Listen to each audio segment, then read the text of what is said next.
আসেন ভাই, একটা আইফোন 15 নিয়ে আপনাদের কয়েকটা কথা বলে যাই। ভাই, রিসেন্টলি একজনের জন্য একটা আইফোন 15 কিনলাম। দেখেন, ফোনটা অনেক ফ্রেশ আছে। প্রথমে বলে রাখি, আজকের ভিডিওটা কিন্তু কোনো সিরিয়াস ভিডিও না।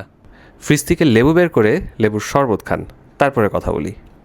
আজকের ভিডিওটা মূলত করছি অনেকেই একটা ফোন কিনতে গিয়ে ব্যাটারি হেলথ নিয়ে খুবই কনফিউজড হয়ে যান।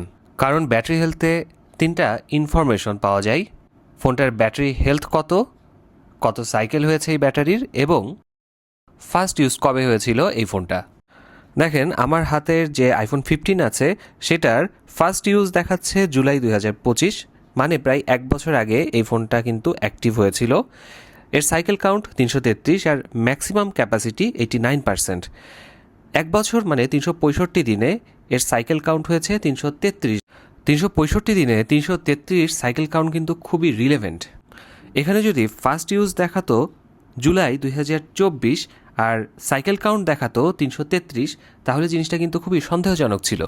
কারণ আমার মনে হয় না বেশিরভাগ মানুষই এটা বলবে যে ফোনটা কিনে সে আলমারিতে রেখে দিয়েছিল।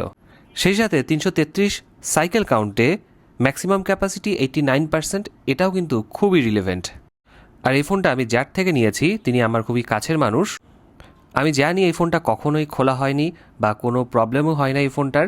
আর একটা ফোন যদি কখনো খোলা না হয়ে থাকে, কোনো পার্টস চেঞ্জ করা না হয়ে থাকে, সেই ফোনটার কন্ডিশন কীরকম হওয়া উচিত সেটা দেখানোর জন্যই কিন্তু আজকের ভিডিওটা করলাম। আশা করি ভিডিওটা আপনাদের কাজে লাগবে। ধন্যবাদ।